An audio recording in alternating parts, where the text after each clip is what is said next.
The old saying goes, money doesn't grow on trees. This is a lesson lost on Democrats whose intent to spend trillions upon trillions of taxpayer dollars to grow government is astounding by any measure. In the 2 years since President Biden has taken office, our country's debt has skyrocketed to $31.5 trillion. In the last year alone, the U.S. government paid $475 billion in interest on the nation's existing debt. These interest payments will only grow with rising interest rates.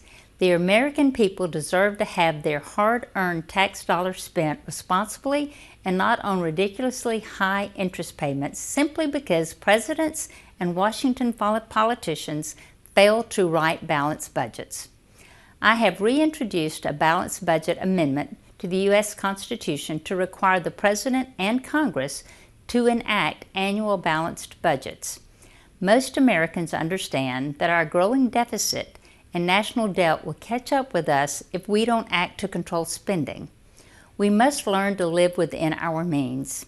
Mississippi is required to balance its budget, and Washington should too.